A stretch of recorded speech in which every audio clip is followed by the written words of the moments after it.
ban away any matchups that he finds unfavorable. Yeah, Rise has an interesting time here because with the Kog'Maw, you need to work around the window of that W cooldown. And when it is up, Rise has a very little way into the Kog'Maw to try and close that distance and actually get his damage off, because the drawbacks of Rise, while yes, he did get buffed and supremely popular champion now for the mid lane, still has to deal with those problems of the range and trying to get the combo off, try and bounce with people. Yeah, right now it feels like the battle is going to be which hyper carry can get ahead early so that the team compositions can revolve around protecting that carry. If the Kog'Maw's ahead, then a champion like Cassiopeia does still make a fair amount of sense for Faker, but that could also be something like the Galio, which of course is unfortunately banned in this game. Same thing applies, you know, they've got a plethora of mid lane options that are there just because of how the draft has gone so far. It looks like Cloud9 are going to opt to hide their top laner as long as possible as they do lock in the Rek'Sai for contracts, one of those more aggressive junglers we've already talked about. SKT have the chance to fire back, figure out exactly where the Jarvan will go. Faker debating exactly what he wants to take into the matchup. I guess the question alongside this pick, whatever Faker goes for, is the Jarvan going into the jungle, or is the Jarvan going towards the top lane with Cho'Gath gone? Maokai obviously being one of the more prevalent options. Huni could pick that, take it away from Impact if he'd like, and round out their team composition very nicely. Of course, Faker 7-1 on the Cassio as well, so definitely a terrifying pick in his hands. Not that any pick isn't. It is Faker, of course, and sadly for Huni, he loves to play those carries, but it's looking grim as the countdown ticks down that it might just be Maokai on the top side of the map serving the needs of the team and not himself. Yeah, SK Telecom, as we said, it looked like they were just trying to boil this game down to a fairly standard, like meet up 5-on-5, go front line to front line. They've got incredible backline damage here with a Janna protecting them, and now with the Maokai in addition to Jarvan, they have the engagement that they would want.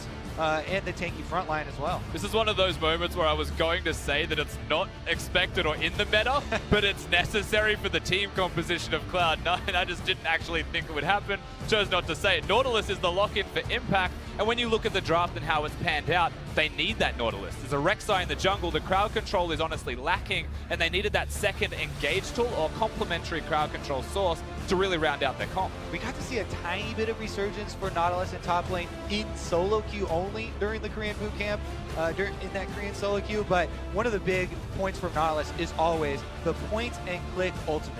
Put that sucker on Cassiopeia or on Kog'Maw, and that's the carry that they're going to dive on. Banshee's Veil really the only answer, because by the time you cleanse it away, by the time you QSS'd Mikhail's, it doesn't matter. You're already knocked up and you could already be taken down. Guaranteed way to force the fight and a historic top lane tank matchup.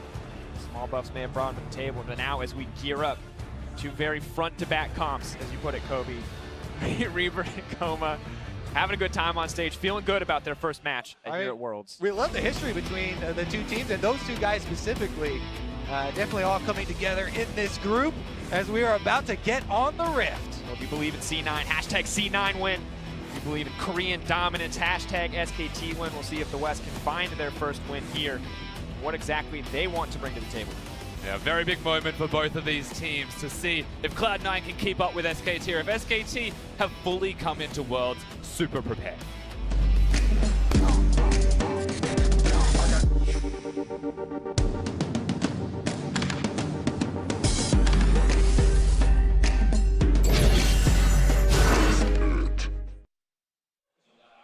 Here it is, folks, the fifth game of the day. SKT, representatives from the LCK, Cloud9, representatives of the NALCS. And we are poised for an explosive mid to late game. Team fighting compositions on both sides, but who can find the edge in the early game? Yeah, and that early game is going to usually dictate the most of this. When you look at the draft specifically and how that dictates the most of the game, the two hyper carries is the place that you're always going to be looking towards. But it's not just the bottom lane that we have to discuss and look at. It's this middle lane that we're looking at right now. Jensen, usually the biggest win condition of Cloud9. Sneaky stepped up lately, but Jensen's always the rock of the team. You've got a Jarvan and a Rek'Sai, though, that might want to come towards that middle lane. Very good champions to gank the lane. Definitely true. I mean, SKT brought Peanut here and Huni for a reason. They said it was a lot for experience for Huni, but Peanut, definitely a guy that is very willing to go aggressive early on. And we'll see if he does, play around Faker, play around the Cassiopeia in the mid lane, at least in the early stages. Both junglers kind of feeling it out, seeing if they can get in, get a little bit of vision down, get something else. Right now, it's Contracts just trying to defend his jungle. Doesn't want anything to do with that Jarvan. Looks like it will be the leash coming in for Peanut in the early game, so we'll have a slight edge in terms of clear speed, at least for now. And so far, of course, with the early pathing of both junglers, you'll see most of the pressure be around the bottom side of the map for Contracts, perhaps the top side of the map for Peanut, unless he chooses to be aggressive and engage. And because he has the duo lane going for him, the option's there for Peanut. It's just a super risky thing. However, Faker's going to make it a bit easier if he'd like. Pushing forward already in the lane, playing so aggressive as the Casio, not afraid to burn some mana, just put Jensen on the back foot. Level 2 will decide so much, however, when it comes to this matchup. Faker always confident, definitely is on this champion as well. Specifically likes to go for the harassment super early on. Chug that corrupting potion while you go for your trades. He gets the burn down. He tries to push them back through the minions, trying to deny it a little bit that way. Since he does step up and get the rest of them there. But it looks like both junglers will just be going, for the level 3 clear on top side very quickly, as Peanut has made his way up there as well. Contracts just as the red quadrant clear, so he could come over, and at least use the passive to try and scout out Peanut. Nautilus, of course, a champion with a lot of CC to set up the plays. Needs to land the dredge line, but if he can, might be enough to give him an edge in that tank matchup. Impact would be happy to take it. Very conscious moves from Contracts here. He's super aware of what Peanut wanted to do on the Rift by going for those Krugs. Now has extra jungle to clear, and the distance between his jungle camps is significantly smaller. And so he'll have an experience lead if this continues to play out as it is. Yeah, it's always nice to see the Rek'Sai Tremor Sense used in pro play there. A little bit of extra scouting early on definitely goes a long way. Now Contracts back to clearing the other half of the jungle, whereas Peanut has decided to take domination of the river. Both scuttlers taken by SKT to provide that extra amount of control. Yeah, and it really makes it hard for a jungler to gank when both Scuttle Crabs are there. But Rek'Sai is one of those unique champions that can get over areas and walls that most junglers shouldn't be able to do. So there's always a world where Contracts can still get that gank off. It means the execution's really hard. Thing is, none of those openings are around mid lane. Look at the wards in addition to the Scuttle Crabs. They literally cut off all the angles that Contracts would try and go mid for. So they're saying, yes, Rek'Sai's tricky. You can try and weasel away in somewhere, but it's not going to be towards Faker. And putting mid lane in that vacuum is terrifying, because while Jensen looked dominant in the NALCS, these guys have history against each other, and it is not a good look for Jensen. Yeah, they only showed one part of their stats there before, which was the averages for the seasons. Now, if you actually match them up against each other, Faker definitely took first clap. And that's the big thing, play-ins, his CS difference was incredible, Jensen, and now he comes to the world stage. And the last time he did, Faker was able to give him a cheeky clapping, so hard task. Definitely the case, and of course, you mentioned it earlier, Rusty, we haven't seen the full strength of Cloud9 quite yet. We don't feel like they've been 100% tested as showcasing their dominance across play-ins. And now what can they show us up against SKT? Because it's definitely a do-or-die kind of game in such a close group. Super passive starts as well. The mid laners, namely not being active at level 2 for the Cassiopeia, means they're looking towards those tier purchases. And now one of them has got that. Jensen is going to be around and a little bit stronger in the current moment if junglers choose to interact. Yeah, I mean, this is a little bit of an exciting interaction because everything else has been fairly calm and focused on defensive farming and cutting off pathways. But that was Peanut having the confidence to go grab that plant because Rise had recalled. Now Contracts is getting a bit aggressive on him, trying to chase him back. And the earlier experience advantage that we mentioned from Contracts through his pathing, through his clearing, has given him level 5 to 4 in advantage, something that does mean a lot. Yep, Scuttlers do give vision, they do give control, they do give gold, but not a lot of experience, and they're kind of out of the way, so it delays your really efficient pathing through clearing out the jungle. Now Contracts goes for an invade. If you look at the mini-map, he's trying to chase Peanut off the Gromp even. Trying to keep Peanut down, knows that he could be the playmaker here in the early game as the rest of the map is set for even back and forth lanes. Impact was able to come down there from top line to provide that support, and Contracts does have Smite as well. Peanut, no vision, and he's gonna wait on that cooldown. Gave it a crack. It wasn't quite the steal, but nonetheless, again, Impact goes from top lane, but the reason he does isn't because he has complete lane control. He chooses to sacrifice a bit of that lane control, maybe a CS here and there, to come and help his jungler to enable him. Yep, Maokai not able to push that quickly early on to punish the roam, and Huni does get the wave up into the top turret here, but Contracts is going over a ward and should be quite safe there for me. Good information, consistently good warding coming in from SKT in the early game. As much as Contracts is trying to shut down Peanut, it's the vision of SKT that is shutting down Contracts, stopping a lot of these more aggressive plays, the more creative pathing we've already mentioned. And now, while the bot lane may have been pushing early for C9, Bang getting a lot more comfortable here. So now we need to take part 2, right? Contracts was in on that ward. You give you another 30 seconds at the very minimum for a jungler to recall after being seen, then make his way back out onto the opposite side of the jungle. So that's why Peanut knows that he can go in and counter jungle Contracts blue quadrant and take away the corresponding drop. Yeah, so clever stuff here from the jungler of SKT. Peanut still staying on the correct side of the map for where his duo is winning. And so ultimately, Peanut's decision is to hang around, try and find Contracts once again, or at least control this same quadrant so that Contracts can't come bottom, alleviate that pressure in any way. And right now, the proactive early play of Contracts giving C9 a slight lead, slight CS advantage in the jungle. Of course, Bang and Wolf, they're printing money on the bottom side of the map. They've got the targets, they've got the coins, they're looking for that quick art, as has become the new standard for bottom lanes. But we're still gonna have to wait to see them get it before we see any kind of aggressive plays here. Just a back and forth battle between each of these lanes. Looks like Jensen's not gonna get all the attention that he wanted. And SKT have done a good job of slowing down the early game. Yeah, they really have. Even having Boots of Lucidity for Jensen, just for the extra move speed. Of course, the cooldown reduction is nice, but that delays any kind of catalyst purchase if that's the direction he's going as Contracts. He has been spotted. Grave Seeker connects, tunnels forward, looking for the knockup, trying to find the chain CC. Huni could be in trouble. Knocks him back. Double knockback, so crucial. Yeah, Impact is out of mana. Contracts also got chunked to half health, so they have to be very careful about a counter gank there. If Peanut was ready for that already, and he was in place a bit closer, that could have been disastrous for Cloud9. But they are going to cut off their aggression, pull it back after they see their gank has failed. And it looks like we'll just have everybody recalling. And it makes you feel like they chose to do it just to give Impact a recall. He has only got the Doran's Ring. He hasn't gone back to shop yet. You contrast that to his opponent with the Catalyst, and that's a big reason as to why Huni didn't die. And a lot of that stems from why, going towards and helping your jungler costs you a bit of lane control. And here, we do always want to check in. You talk a little bit about the printing money of bottom lane and everybody kind of focusing on getting extra money for those Ardent sensors. But even though the Kog'Maw does have that Targons and they're getting those extra executions over to the Janna, Wolf only went with the Quintessences for gold generation, whereas Smoothie went for both seals and Quintessences. So they have a little bit more, but mid lane's gonna have some action. Moving in, flash forward. Faker does what he can with the petrifying gaze, but it might not be enough. Heal coming through. Faker needs to make his way out. Out comes the backside. The flashback. Contracts now in trouble. Faker pushing for a little bit more. Is he gonna get the first blood here? That's it from Faker.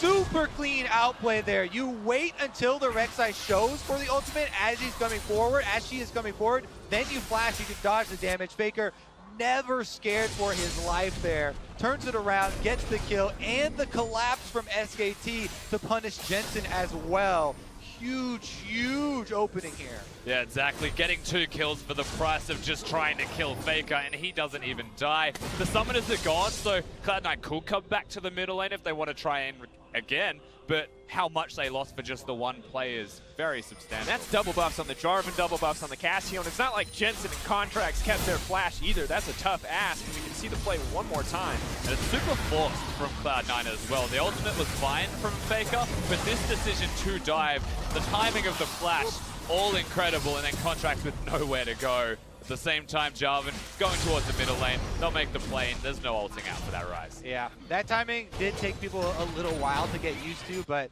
after you get it off a couple times, just wait till you see the whites of his eyes, dodge it out. Faker never scared. Cool, calm, and collected again as Cloud9 come for him in the mid lane. Now, though, this does change the face of the game a little bit. We'll see where these extra wards are going to go. Now Faker's going to ramp up very quickly as well on this Cassiopeia, and we'll see if SKT can actually open up some more of the map. Yeah, and one of those moments where having the Boots of Lucidity may come back to haunt Jensen just a little bit more, delaying that Rod of Ages and dying immediately after. Bad omens. And it looks like Faker not going to opt for the Abyssal Mask, the AP nerf on Twin Fang, maybe forcing him for a more aggressive itemization with the Rod of Ages himself. All the things that went into that little play too, the aftermath, the wards left behind in Cloud9's jungle. Saw Contracts come over to the bottom side, And he was able to clear out one of the control wards, but Faker still has another one in that brush.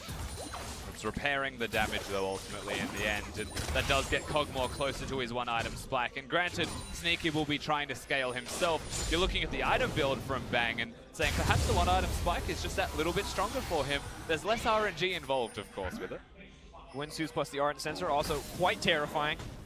Not exactly where C9 want to be if it comes to fighting in a 2v2 or 3v3 scenario, but the gold lead definitely not insurmountable on the side of Cloud9 yet.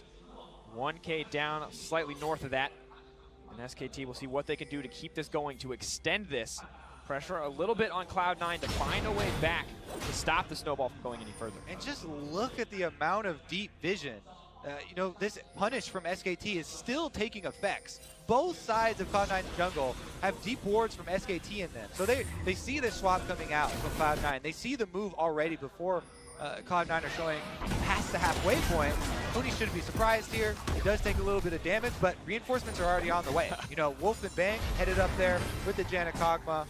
Should be able to arrive in time. Yeah, the damage is never going to really mean a kill here onto Huni. He'll survive and be perfectly fine. Cloud9, they've actively chosen 2-lane swap, and that's away from a Mountain Drake as well, which is something that SKT could just waltz on over and take. Faker is Cassiopeia, so he'll do it very quickly, and J4's adequate enough as well with his early AD and early strength to take down the camp. And that's Cloud9 reacting almost in a negative way because it feels like they have to. They have to open the map up in some way.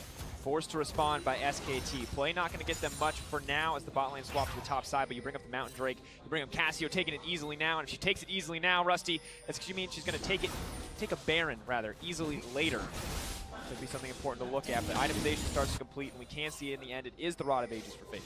Yeah, happy to get that one at 13 minutes for himself as he returns to lane, though. Impact is setting up to get some punishment down. The backside, Depth Charge still able to flash forward, looking for the auto, going to get him in with the staggering blow. Peanut goes in as well. Faker has not gone down yet, but he will drop. Peanut not able to get one back, but still a 1-for-1. Yeah, just the 1-for-1 in the end. Faker does die, but Cloud9 throwing everything and the kitchen sink at him just to secure the 1 kill.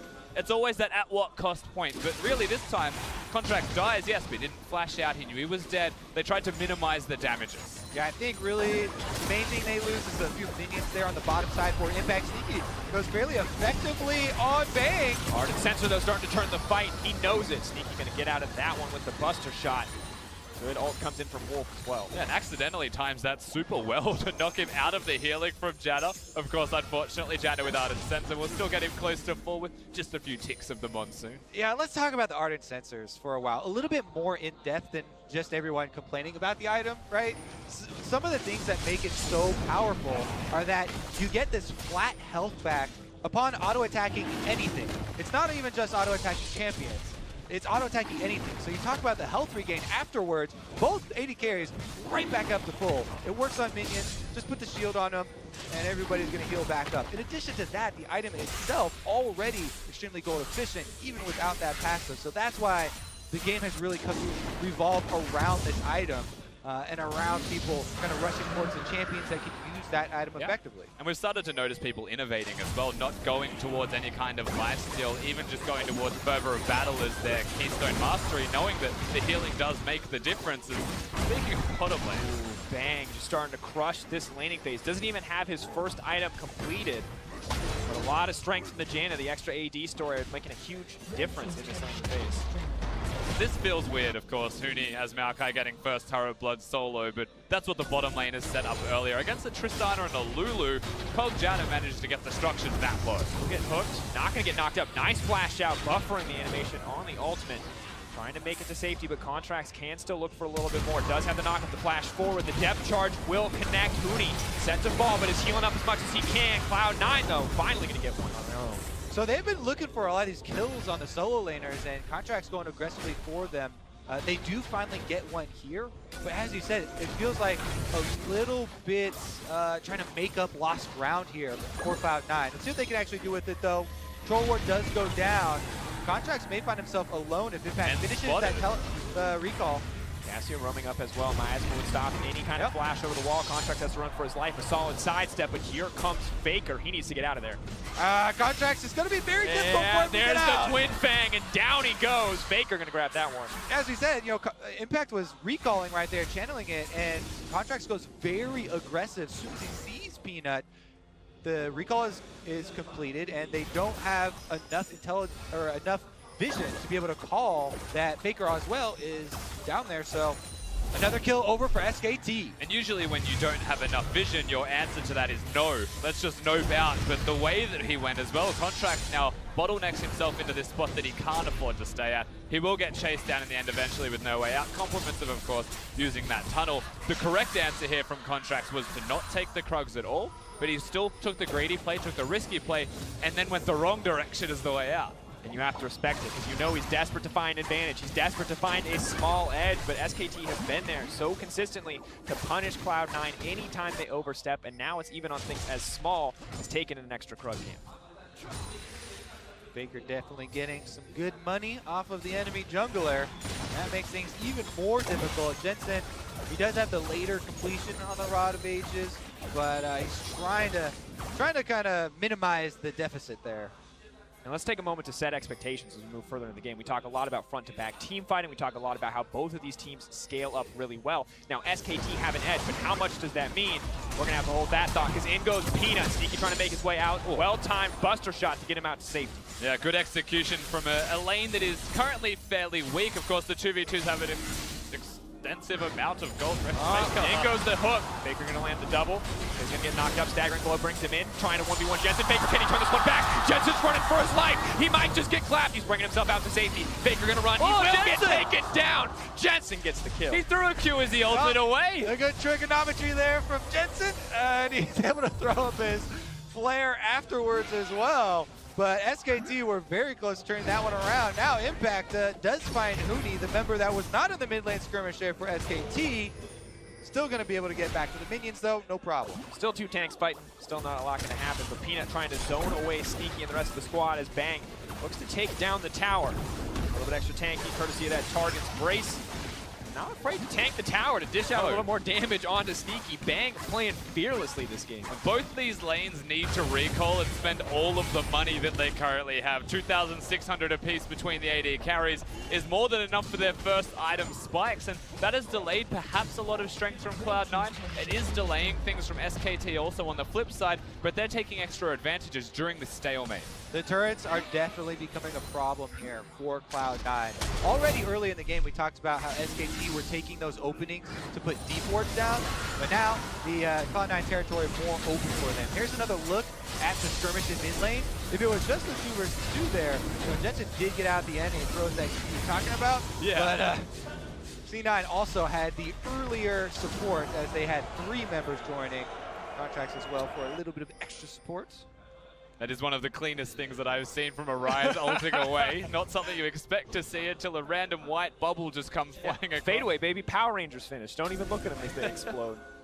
Of course, for Jensen, hasn't found a ton of advantages this game. It was an aggressive 2v2 play in the mid lane that cost them so much, but you can see SKT, this is going to be a hard opponent for them to crack. 17-0 with a 2K lead at 20, and we're about 3 seconds away.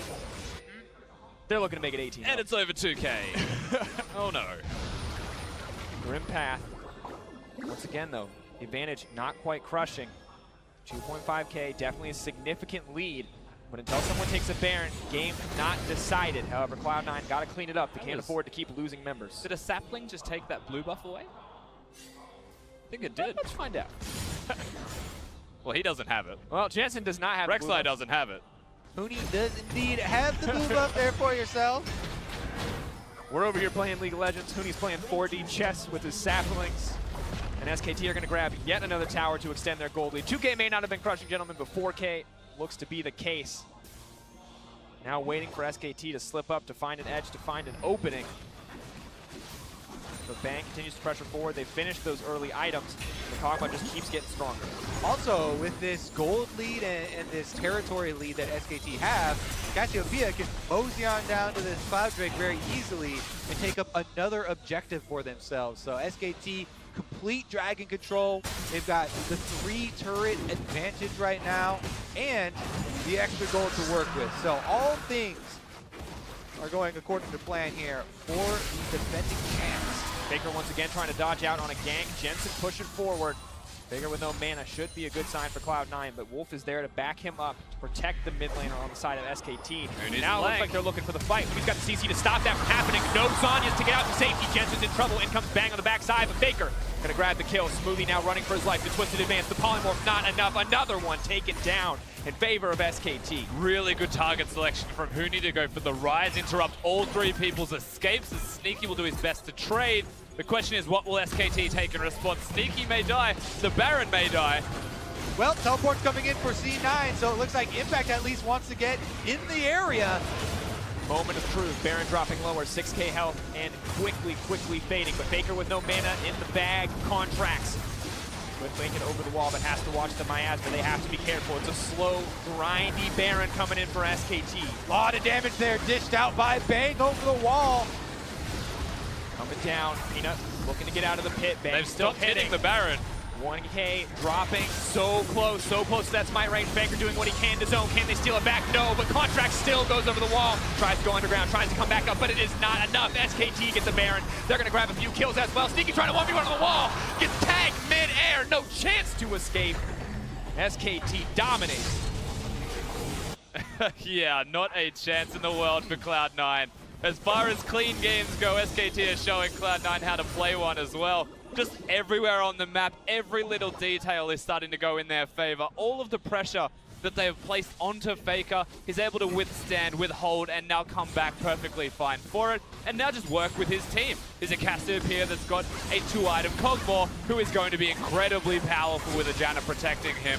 Simple job, and maybe Cloud9 chose the wrong lane. Yeah, you talk about the 2-item Cogma. Now it's the 2-item Janna. She has the redemption completed far ahead, you know, of Cloud9. Here goes the aftermath here, which was just kind of scattered, and it just looks so rough there for C9. Sneaky dies as he jumps away. Another auto was already in the air from Bang. They had the disjointed attempt there as they do follow Contracts in, who's going for the steal, which was a little bit late there, and it kind of feels like this whole game is SKT, the big brother, holding the little brother at arm's length as they try and get a swing in. They're just swinging everywhere. But all of them are missing. And here come SKT, Baroned up, Arden censored up, and Bang's gonna melt this turret. Yeah, and that Kog'Maw range definitely keeping him at arm's reach. Baron buff making it easy as they clean up these tier 2s. Need to break the base. Can't be too hard for him at this point in the game. 8k gold lead, 2 dragons, 2 tower advantage, 9 kills to 3. Definitely that clean game we talked about. And of course, going towards the wit's end while we look at Bang and his item builds, trying to help the magic damage as Huni. Realm Orb comes in. Huni may be trading his life, but what are they going to get back on the side of SKT? Huni running, Huni trying to stay alive, but it's not going to be enough. Buys a bit of time. Cloud9's mission this game is teach Huni. That'll teach you to leave NA. They get a couple kills on the top laner for pretty much the whole game, but SKT are going to take the entire base almost. But they got Huni. They got him! Not the deal. It's their way of saying we miss you, dude. Hey man, it's like a big group hug. Yep. Well, I think Huni's still happy with the end result there as his team grabs an inhibitor, makes it easy, and now Faker continuously pressuring Cloud9, making sure they're not comfortable to enter the jungle. Jensen is top cruising right now. Mission impossible. He just noped out of the Mission Impossible.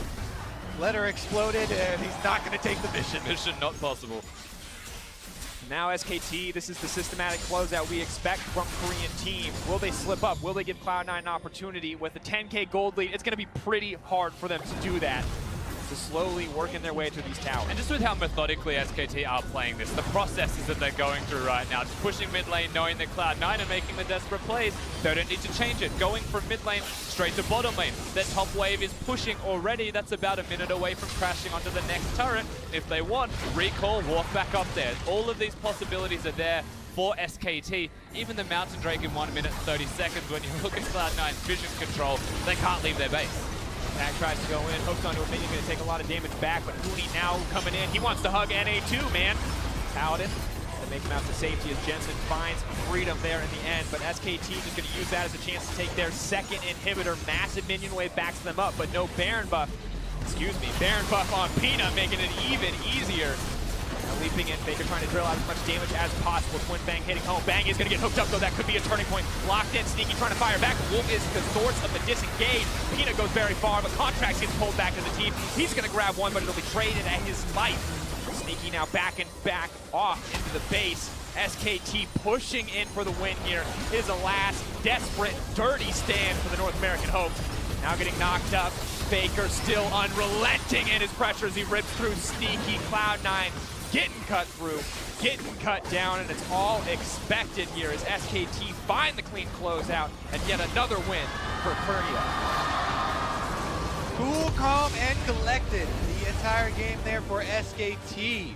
Some aggression for Cloud9. They made attempts there with Contracts on the Rek'Sai early on, but the majority of them were turned right around in their faces. Yeah, you saw a semblance of some ideas here from Cloud9. Some good strategies. The early pathing of Contracts is something that is to be admired, that they're able to give themselves level advantages. All of these things are nice to have for them, but ultimately SKT just kept trucking on, and they won their laning phase in the 2v2. Cloud9 have to swap away, but at that point, it already felt like SKT had too much control of Summoner's Rift, and that was really early in the game to have that much control. Yeah, a terrifying prospect.